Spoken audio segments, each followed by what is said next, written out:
La mano de Dios, el clamor de los inocentes. El siniestro mundo de la industria del asesinato de inocentes a través del testimonio de conversión del Dr. Bernard Nathanson. La exposición del satánico mundo del aborto, de la voz del autor de 75,000 abortos, quien, aferrándose de la mano de Dios, ha saltado a la vida en la Iglesia Católica.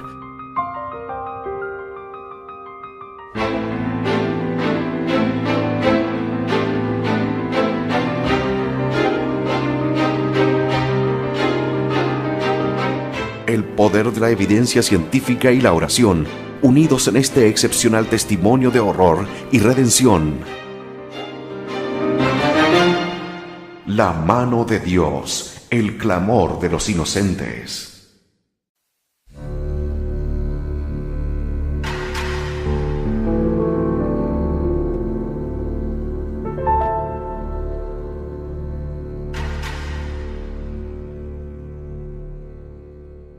La teoría vectorial de la vida. He seguido luchando con el asunto del estatus moral del feto y he llegado a adoptar la idea de que no tiene nada que ver con todo lo que acabamos de ver. Para mí, el factor más determinante es el que muestra que el embrión, desde sus primeras fases antes de implantarse en el útero, es un agente humano autónomo, aunque dependiente, y esto tiene repercusiones morales. Es la teoría vectorial de la vida. Así define Vector el Webster's International Unabridged Dictionary, una entidad compleja representativa de una magnitud orientada, como la fuerza o la velocidad se representan por un sistema de segmentos paralelos iguales. Entiendo por vector de la vida las fuerzas y velocidades de la vida, orientadas a un fin específico. Ya en 1971 el Dr. Winnick reconoció que la etapa de mayor crecimiento es la de los primeros 17 a 19 días, tras la fecundación, medida en peso y contenidos proteínicos del embrión. Después de los 19 días, el crecimiento del organismo se retarda porque ya no depende tanto de la división celular, hiperplasia, sino del crecimiento de las células individuales mismas, hipertrofia.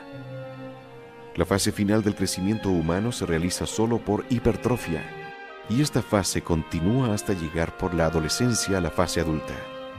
A partir de ese momento, ya hay menos hipertrofia y ninguna hiperplasia relevante, salvo que uno tenga la desgracia de incubar un tumor, y el crecimiento, a todos los efectos, cesa.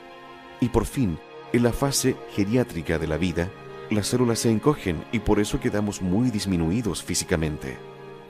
Añada a todo este mare magnum biológico el elemento de organización. Estas células en rápida división conocen exactamente dónde situarse.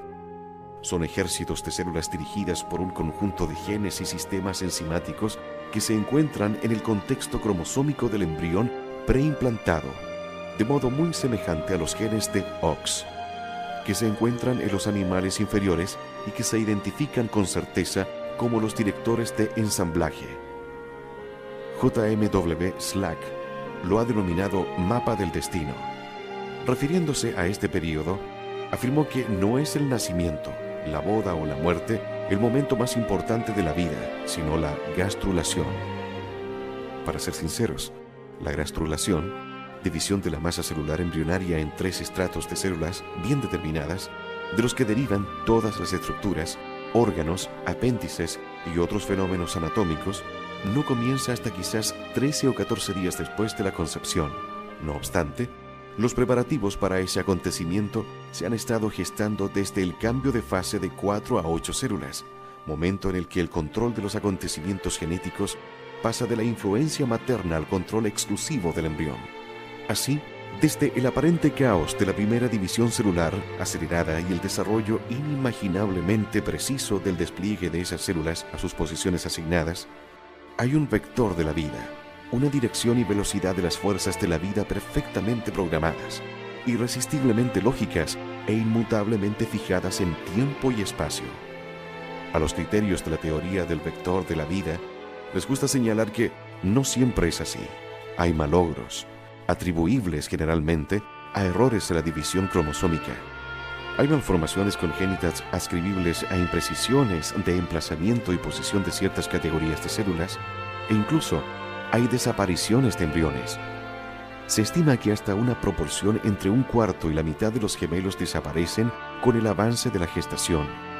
Pero a pesar de estos infrecuentes infortunios, la mayor parte de los embriones llegan a nacer como seres humanos intactos y perfectamente formados, habiendo surcado la cresta del vector de la vida como un surfista surca la ola perfecta.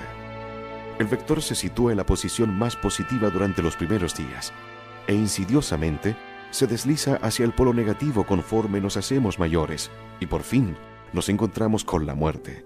Ese vector biológico es la suma de las fuerzas y velocidades de la vida en cualquier momento dado, y está en su momento más glorioso y más misterioso cuando somos morfológicamente muy pequeños, ni siquiera visibles a simple vista.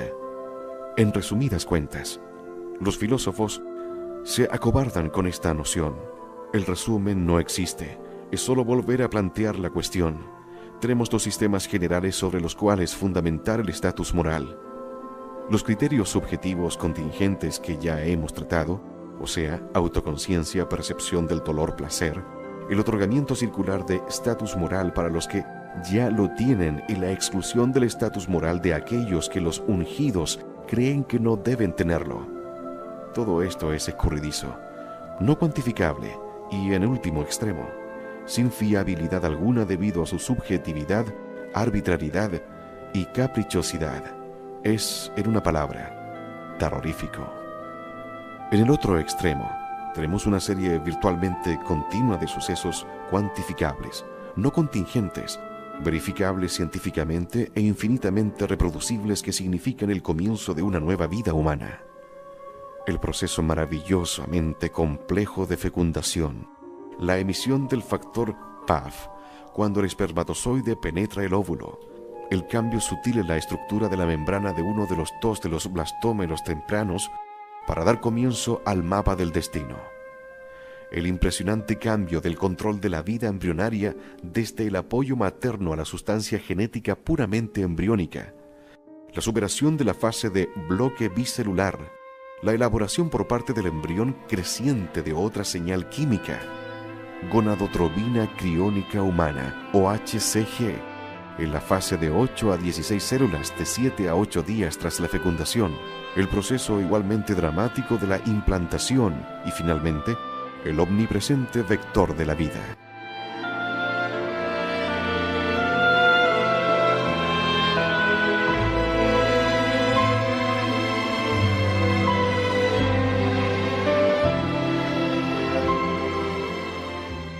Los embriones son criaturas dependientes. Los embriones son criaturas dependientes. También lo son los fetos. Y todos somos dependientes de la amabilidad o la tolerancia de los otros y de varios aparatos médicos o biológicos, ayudas auditivas, gafas, diálisis, marcapasos. ¿Necesito seguir? Seguramente la dependencia no es una medida de la categoría moral. Si lo fuera, me atrevo a decir que quizás habría en los Estados Unidos unas 200 personas que podrían aspirar a la plena categoría moral. En cuanto a mí, formado en las ciencias médicas y confiando más en los datos empíricos reproducibles que en cualquier sistema o subjetivo nebuloso y borroso, creo que el óvulo fecundado, cigoto, es un nuevo individuo que ha sido lanzado por un vector de la vida inimaginablemente activo que termina cuando, por fin, el vector da un giro de 180 grados hacia el polo negativo. Pero también concedo que el diseño del vector, las fuerzas en juego en el establecimiento del vector y los sutiles cambios de dirección del vector son materias que superan nuestro entendimiento. Hasta que cedamos a quien ha diseñado este magnífico plan maestro, el honor que nos atribuimos cuando logramos desafiar cada pequeña pieza del plan, y no hasta entonces, ninguno de nosotros alcanzará el pleno estatus moral que necesitamos para vivir juntos en paz y armonía, tal como Él desea de nosotros. El grito silencioso.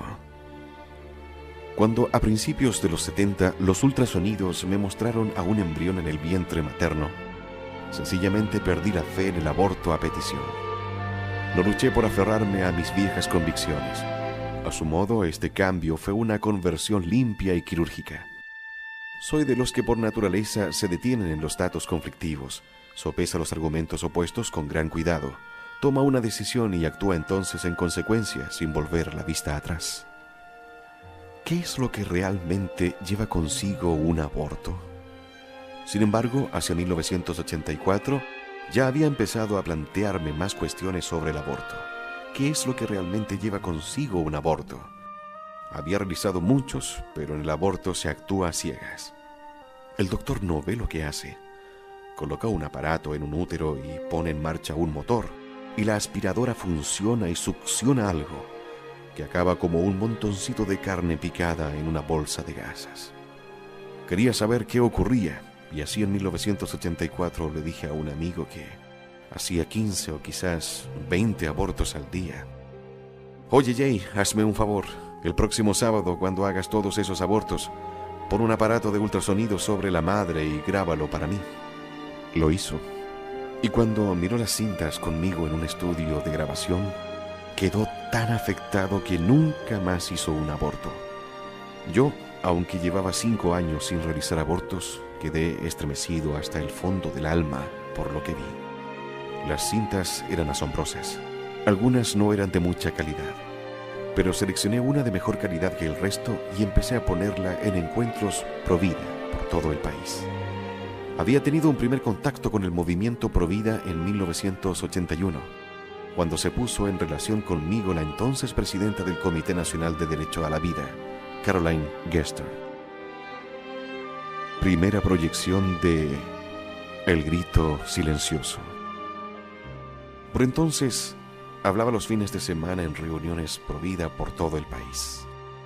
Y la reacción ante la cinta era tan intensa y dramática que al final se me acercó un hombre llamado Don Smith, que quería convertir mi video en una película. Coincidí en que era una buena idea. Así es como acabó haciéndome El Grito Silencioso, que tanto furor iba a causar.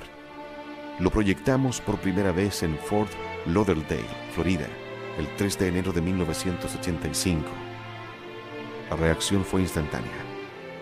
Todo el mundo se levantó en armas porque El Grito Silencioso representaba una enorme amenaza para las fuerzas abortistas y porque supuso una escalada en la guerra, porque en realidad no es un debate, no discutimos entre nosotros, nos gritamos unos a otros. Por primera vez, nosotros teníamos la tecnología y ellos nada. El Grito Silencioso mostraba cómo se desplazaba en el útero un feto de 12 semanas con una combinación de succión e instrumental de aplastamiento por parte del abortista. Era tan impresionante que los pro opción lanzaron enseguida a sus pesos pesados a denunciar el video. Desviaron muy inteligentemente el impacto de la película hacia un callejón sin salida académico, una discusión sobre si el feto sufre algún dolor en el aborto. El impulso para el debate vino de unas palabras que musitó en una intervención el entonces presidente Reagan sobre cuánto dolor siente el feto en un aborto. De hecho, el video no menciona para nada el tema del dolor fetal, y la traslación de la brutalidad mostrada en el video al argumento, irrelevante en este punto, sobre la capacidad del feto de sentir dolor fue una estrategia notablemente astuta de los pro-opción. El informe anual. Los argumentos corrieron de acá para allá hasta la aparición de un informe exhaustivo de K.J.S. Anand y colaboradores del Hospital Infantil de la Facultad de Medicina de Harvard. Anand afirmaba: los receptores sensitivos cutáneos para la percepción del dolor aparecen en el área perioral, alrededor de la boca, en la 7ª semana. En la 11ª semana se extiende por el resto del feto, las palmas de las manos y las plantas de los pies. En la 15ª semana, por las partes contiguas de los brazos y piernas. Y en la 20ª semana, por todas las superficies cutáneas y mucosas. Anand sigue diciendo que las conexiones sinápticas entre las células receptoras del dolor y la médula espinal de la columna vertebral surgen alrededor de la 6ª semana de gestación, pero que las células de la médula espinal de la columna vertebral no comienzan a diferenciarse en sus formas funcionales maduras hasta pasadas 13 semanas y no llegan a la madurez completa hasta las 30 semanas. De modo similar, afirma que el neocórtex fetal empieza a desarrollarse a las 8 semanas de gestación y al llegar a las 20 semanas cada córtex izquierdo y derecho tiene su dotación completa de 1 billón de neuronas. En otra sección de este profundo ensayo, Anand afirma que una de las más prominentes sustancias neurotransmisoras de la sensación del dolor, la denomina P, aparece en los ganglios dorsales de la médula y las extensiones dorsales de la médula entre la 12ª y 16ª semana de gestación. Continúa diciendo que se ha observado una alta densidad de fibras y células con sustancia P en un área múltiple de la base del cerebro fetal asociada con los conductores de la percepción de dolor y el control y las reacciones viscerales al dolor. ¿Está diciendo Anand aquí que el feto siente dolor? Bueno, sí y no. Cierto que están presentes el marco fisiológico y las sustancias químicas de la percepción del dolor, pero la maduración de esos sistemas traen consigo una reacción cada vez más sofisticada a la percepción del dolor. Si se expone el feto a un estímulo nocivo, y conviene no perder de vista que todavía apenas se comprende la cuantificación del dolor, que la reacción humana a los estímulos nocivos es muy variable y que los sistemas endógenos opoides que nos permiten controlar el dolor sentido solo comienzan a desarrollarse entre la 13ª y la 15ª semana. Indudablemente sentirá el dolor. Pero, ¿cómo puede entenderlo? Si es capaz de recordarlo, si puede actuar adecuadamente para mitigarlo. Todo esto son asuntos contingentes que dependen de una multiplicidad de variables biológicas, algunas de las cuales permanecen sin identificar o son muy mal comprendidas. En resumen, no hay respuestas satisfactorias. En el fondo, el informe de Anand, iluminador y académico como es, no proporciona respuesta al tema de si el feto humano siente el dolor, y claramente no trata la cuestión de qué es una persona, quién tiene estatus moral, quién tiene intereses y cuándo.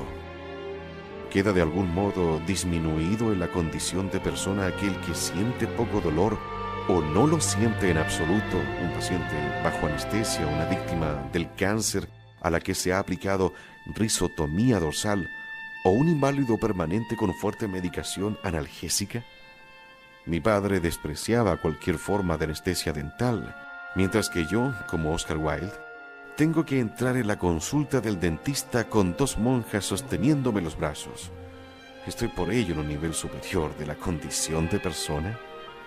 Pero el callejón sin salida del dolor fetal no es la única táctica de los pro opción cuando apareció el grito silencioso. Insistían en que el video se había manipulado. Nos dedicaron numerosos editoriales al respecto. Al final enviamos la cinta al doctor Ian Donald, de Escocia, el hombre que había inventado los ultrasonidos y que en esas fechas era ya muy viejo. Le dije al doctor Donald que queríamos su opinión sincera. ¿Había sido la cinta manipulada de algún modo, figura o forma? Le dije que el New York Times había sacado varias editoriales asegurando que era una falsificación. Donald vio la cinta y dijo que era absolutamente genuina. Hizo una declaración jurada que todavía conservo a tal efecto. También le pedí al doctor J. Kellinson, que había realizado el aborto, si la cinta había sido manipulada. No, contestó. Es todo como sale ahí. A pesar de toda la controversia, creo que el grito silencioso era un arma poderosa.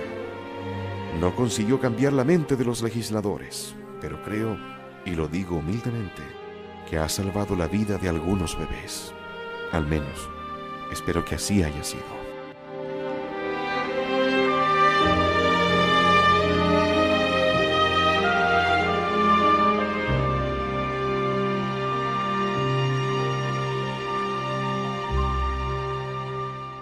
Preguntas sobre el aborto, difíciles de contestar.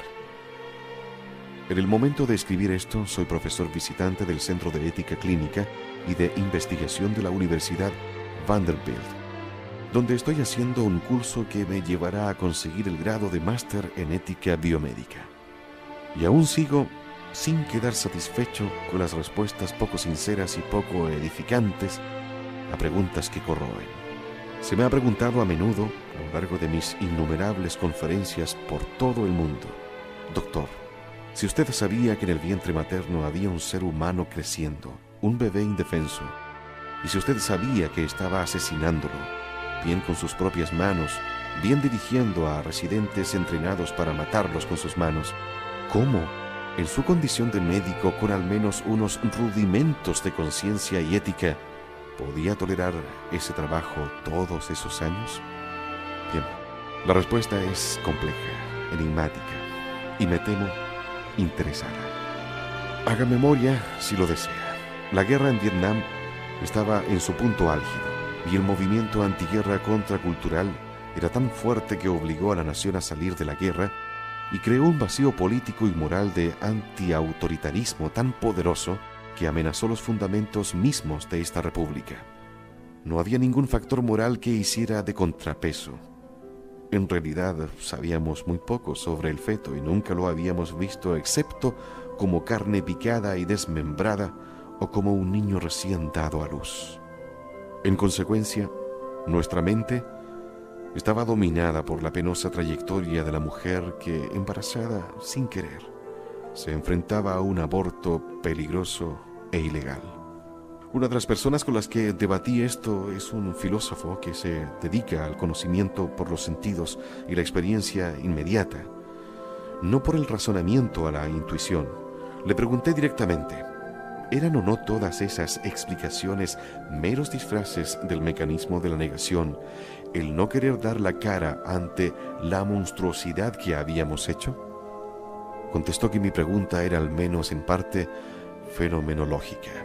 Hacíamos análisis de embarazo a la paciente y sabíamos sin duda que estaba verdaderamente embarazada, que había un ser humano vivo dentro de ella, y destruíamos ese ser humano deliberadamente y sin remordimientos. Sin embargo, probablemente habíamos tropezado con el mismo dilema fenomenológico de los anatomistas de principios del siglo XV que precedieron a Vesalio. Villegano, uno de esos primeros anatomistas, que había publicado el primer texto anatómico ilustrado tras haber disecado el cuerpo humano, seguía dibujando cosas que probablemente no había podido ver. Describía e ilustraba concienzudamente un hígado de 5 lóbulos, aunque sabemos que el hígado solo tiene 4.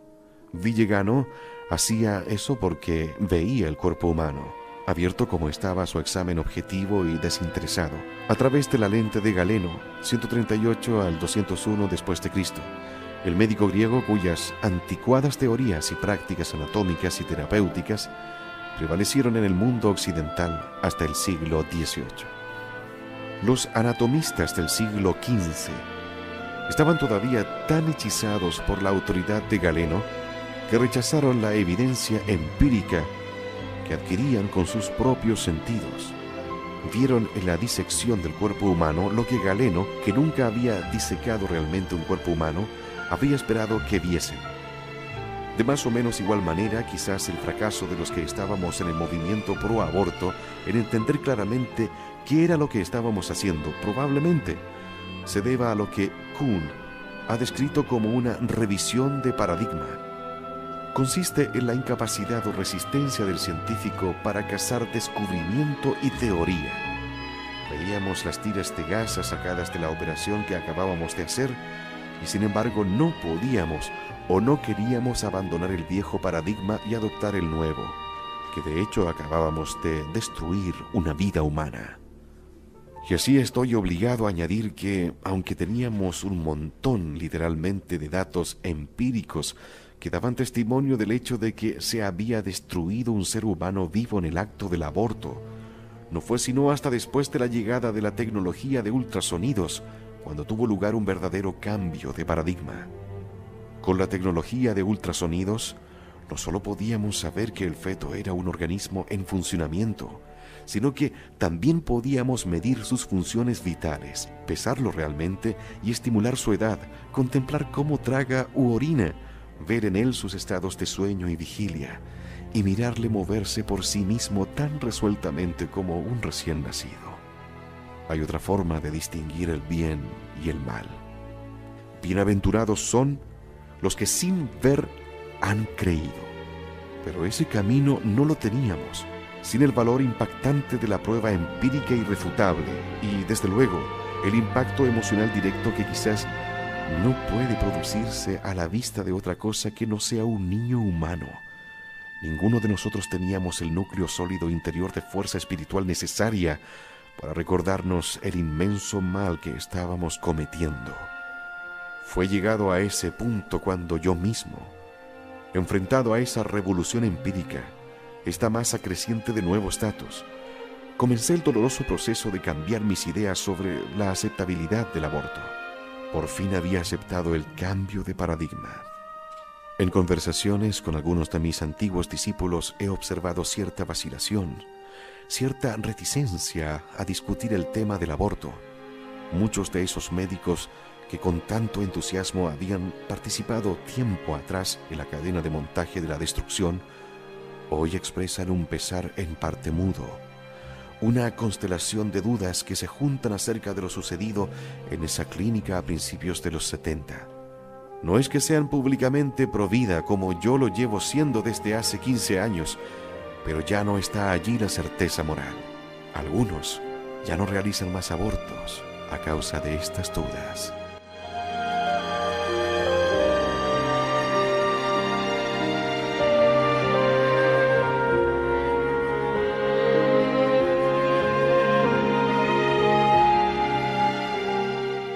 Hacia los tanatorios. Donald Stoner, el residente que se suicidó en 1957, proporcionándome así el trabajo de residente jefe en el hospital de mujeres, era un californiano que años antes había emigrado al este con su mujer. Era un joven introspectivo e inteligente, pero se enredó en un asunto con una chica residente del programa. También se rumoreaba que se había involucrado en una relación homosexual con otro residente. De modo característico, Stoner no mostró indicios de que estuviera descontento o deprimido. Se mató de una manera misteriosamente profética. Se tumbó en un diván, escribió una breve nota al inspector médico de Nueva York explicando qué fármacos estaba utilizando. No dejó más notas. Y entonces se inyectó una solución por vía intravenosa. La solución contenía pentotal sódico, un barbitúrico de efecto rápido utilizado frecuentemente por los anestesistas para dormir a los pacientes en una operación. Entonces rellenó la jeringuilla con una segunda solución que contenía una gran dosis de curare, un veneno que paraliza los músculos del cuerpo, incluido el diafragma y los músculos respiratorios, y conectó un mecanismo de relojería a esta segunda inyección de forma que estaría completamente dormido cuando la segunda solución fatal corriera por sus venas. Eutanasia. Matar a los pacientes terminales. Este método de suicidio ha sido copiado o modificado por muchos de los que abogan por matar a los pacientes terminales. El doctor Jack Kevorkian utilizaba al principio un aparato muy parecido al de Stoner, pero en vez de utilizar curare usaba, como su agente escogido, cloruro de potasio, un veneno igualmente mortal. Kevorkian es un forense retirado, y los forenses tratan sobre todo con personas muertas. Cuando escribo esto, el doctor Kevorkian se ha desmadrado de nuevo y ha asistido a la muerte de más de 20 personas, generalmente descritas como gravemente enfermas. ¿Qué significa grave para este buen médico? Bueno, por ejemplo, el herpes, una infección vírica intrascendente, normalmente transmitida por vía sexual y sin ninguna importancia médica, salvo que tome una forma activa en una mujer de parto, en cuyo caso podría transmitirse al recién nacido, que a su vez podría sufrir un daño cerebral devastador. Otro de sus sufrientes casos era uno de artritis generalizada que padecía considerables dolores. En vez de intentar hacer algo con medidas temporales como analgésicos, la aspirina de Advil, por ejemplo, el doctor se le ocurrió audazmente ir a la raíz del problema, la vida, y le facilitó el tránsito al otro mundo con medidas tan cariñosas como la inhalación de monóxido de carbono y otros refinamientos científicos y métodos de alta tecnología, como una bolsa de plástico cubriendo la cabeza. La carta de Maimónides a Al-Afdal, hijo del califa de El Cairo, sobre el cuidado de la salud, escrita en respuesta a las quejas del noble por una variedad de molestias corporales y emocionales que incluían el constipado, la indigestión, los malos pensamientos, la ansiedad general y el miedo a la muerte. Bosquejaba una larga lista de síes y noes, prohibía las trufas, prevenía contra el ajo, los guisantes sin madurar y el pan sin levadura. Levantaba el dedo de forma figurada contra las tortas, las aves acuáticas, las crías de paloma y los dátiles. Y le recomendaba bañarse al menos una vez por semana. Cuando más sencillo y irrefutable había sido aconsejar al joven que se buscara un sitio cómodo y se colocara en la cabeza una bolsa de plástico que encajara bien. Todo esto forma parte de una obra imborrablemente triste y sórdida. Pensamos que podemos crear vida en el laboratorio. Todo lo que hacemos realmente es poner en contacto los componentes y medir el milagro. Y por eso pensamos que podemos quitar la vida con el mismo fundamento racional y empírico. ¿Qué ingenuidad didáctica hace falta para creer semejante estupidez? Irónicamente, estamos ahora empezando a entender que el fin de la vida también consiste en una serie de milagros. Acompañando al dolor y el escurrirse de la energía en la fase terminal de la enfermedad, está la secreción en la sangre de un tipo de compuestos llamados endorfinas, una variedad de opiáceos, sustancias del tipo de la morfina, que nos calman, alivian el dolor e incluso nos permiten exultar en el conocimiento de que hemos recibido prestado el don de la vida y ahora se reclama lo prestado. Lo que de verdad necesitamos no es monóxido de carbono ni bolsas de plástico, sino un gran proyecto dedicado a estudiar el fin de la vida tan concienzuda y científicamente como hemos estudiado su comienzo. Solo en un estudio así podemos empezar a comprender la inefable simetría del arco de la vida, algo que está muy por encima de la capacidad de los titubeanos esfuerzos del hombre por duplicarse. Solo un Dios amoroso podría, creo yo, diseñar una trayectoria tan perfecta y llena de significado. Morideros, tanatorios y médicos fracasados. Los Jack Kevorkians, los Planet Parenthood y el estado de Oregón, y ningún otro estado con tanto deterioro ético como para permitir el suicidio asistido por un médico, se cruzarán en algún punto horripilante del discurrir de la historia. Deduciéndolo sobre todo de mi experiencia como un título semejante de bárbaros excesos, puedo predecir que habrá empresarios que montarán múltiples, pequeños y discretos morideros para los que deseen o hayan sido convencidos, coaccionados o médicamente engañados, la muerte. Los morideros, los expertos de relaciones públicas más caros, acuñarán, sin duda, un término mucho más artero y eufemístico, quizás tanatorio o incluso infusorio. Reunirán un equipo de hombres y mujeres jóvenes y vivaces vestidos de chándal blanco, solícitos y entusiastas como Mr. Joyboy de Wolf. Estos consejeros tendrán la desventaja de no haber pasado ellos mismos por la experiencia. En mi clínica abortista, todas las consejeras tenían que haber tenido al menos un aborto para aspirar a ese trabajo. Pero podrán más que compensar ese defecto menor con una compasión colectiva y unos modales impecables.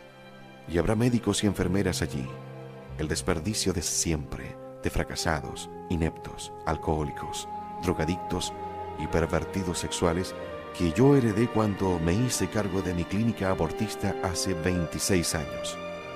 En un breve lapso hice una limpieza de esa gente y los sustituí por clínicos técnicamente avanzados y de alta acreditación que no tenían vicios más reprensibles que la venalidad colegial que los unía, un humanismo secular lentamente sofocante en su benignidad y una codicia tan colosal que empequeñecía cualquier otra consideración puramente médica, por no hablar de las filosóficas. Las salas de tratamiento en el tanatorio serán asépticas, pero remodeladas con artículos de imitación diseñados para crear el ambiente hogareño que uno ve en las salas de maternidad y las unidades de obstetricia de los hospitales de esta nación, falsos relojes de pared antiguos en la pared, cubrecamas o cuadros y sucedáneos de mobiliario americano antiguo tan transparentemente de pega como para calificarlos de decoración de ópera. Pero eso solo ocurrirá en la primera fase, en la medida en que prosperen los tanatorios y se expandan en cadenas y franquicias. Tomarán el mando los economistas, reduciendo costes y gastos superfluos conforme crezca la competencia. La versión última del tanatorio, simplificada, eficaz y económicamente impecable, no se parecerá a nada tanto como a las fábricas en cadena en que se han convertido las clínicas abortistas y, en un ulterior escalón, a los hornos de Auschwitz.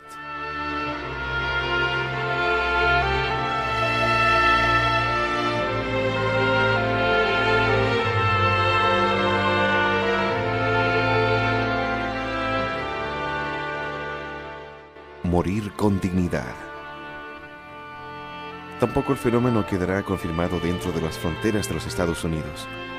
Robert Latimer, un granjero canadiense de la provincia de Saskatchewan, acabó en noviembre de 1994 con la vida de su hija de 12 años, que sufría parálisis cerebral.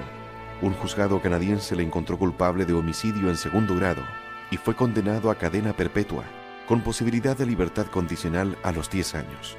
Como era de esperar, Marilyn Seguin, directora ejecutiva de Morir con Dignidad, un grupo de activistas que defienden el suicidio clínicamente asistido, declaró que toda la familia Latimer había vivido bajo una horrible condena durante los 12 años de la vida de su hija y ella, Seguin, encontraba desproporcionada la sentencia de otros 10 años de castigo. Cuando se le pidió su opinión sobre el caso, Ike Kluch, un profesor de bioética de la Universidad de Victoria de la Columbia Británica, se permitió afirmar que matar a jóvenes tan disminuidos podría despenalizarse bajo condiciones cuidadosamente controladas. Es ahora una certeza razonable que cuando la Cámara de los Comunes canadiense se reúne este año, un tema prioritario en su agenda será desmontar las leyes que actualmente proscriben la práctica del suicidio clínicamente asistido, o incluso el terminar activamente con una vida por parte del médico. Hechos deplorables. Como médico con 35 años de ejercicio, todavía estoy por ver a alguien morir con ese estilo de dignidad tan a la moda que defiende el grupo de Sagan. Hay muy poca dignidad por descubrir en el frenético resolverse de la pobre alma ignorante que se asfixia con una bolsa de plástico cubriéndole la cabeza. Morir es un hecho natural en sí mismo, y es inmanente al hecho una dignidad perfecta que no se necesita asistencia. Dios, en su sabiduría, decretó que nuestras vidas acabasen de toda clase de maneras, y cada una de ellas, sin importar lo sucia o desorganizada que a nosotros nos parezca, es inherentemente tan digna como cualquier otra. El libro de Derek Humphrey, Salida Final, enumera cerca de una docena de recetas para una muerte digna por ingestión de fármacos. Me pregunto si alguna vez ha visto a un paciente fatalmente drogado en su última agonía, los sonoros ronquidos de Cheyne Stokes, que acompañan el intento de mantener la respiración, el lento babeo por el extremo de la boca conforme se acercan los últimos momentos, las convulsiones que se producen en algunas víctimas como acto terminal de la muerte con dignidad, la sacudida de la muerte, el relajamiento de los esfínteres que deja paso a heces, gas y orina, y el meticuloso atasco de los orificios corporales cuando ha sobrevenido la muerte digna para asegurar que ya no escaparán más secreciones corporales que enrarezcan el aire y empañen el alto tono moral del acto. En 1986, en Florida, donde Patricia Roser padecía un cáncer de pulmón con metástasis, ella y su marido, Peter, un médico responsable y capacitado, planearon su muerte con dignidad. La familia se reunió en una cena de despedida, ella dio su adiós a sus 2 hijos adolescentes y entonces se retiró y tranquilamente ingirió 20 cápsulas de Seconal, un barbitúrico. Su marido estaba sentado hablando con ella hasta que quedó inconsciente. Pero algo fue terriblemente mal. Ella era normalmente resistente al barbitúrico y su marido tuvo que facilitarle el tránsito echándole una mano en forma de una dosis doble de morfina. En todos los aspectos era una mujer bastante fuerte, con una formidable voluntad de vivir. Y entonces todo el triste fiasco empezó a adquirir los enredos de un vodevil de alcoba francés. En la patética escena entró su padrastro, Vincent Delman, que, dándose cuenta tardíamente de que ni el seconal ni la morfina habían cumplido su tarea, misericordiosamente y presumiblemente con gran dignidad, la asfixió con una almohada. Al parecer, no habían ido recientemente a la tintorería y, por tanto, no tenían bolsas de plástico a mano. Y tenemos así el escenario ideal para una muerte con dignidad, planeada deliberadamente y al minuto. Una moribunda que quiere morir, un fiel marido, un patólogo que tendría que saber mejor que ningún otro especialista de medicina los aspectos técnicos para tratar con la muerte, y el apoyo de la familia. Sin embargo, con todo ese conocimiento técnico, voluntarismo y buena voluntad, la pobre mujer tuvo que morir como Desdémona, aunque no llegó a ser tan elocuente. Y como siempre, los que hacen cuentas están al acecho, armados hasta los dientes con sus pretensiones tendenciosas sobre el ahorro de costes que se prevé si se practican de forma activa las directivas anticipadas, el cuidado de hospicio y la eliminación de cuidados inútiles. Volveremos enseguida para examinar el significado de esa última palabra.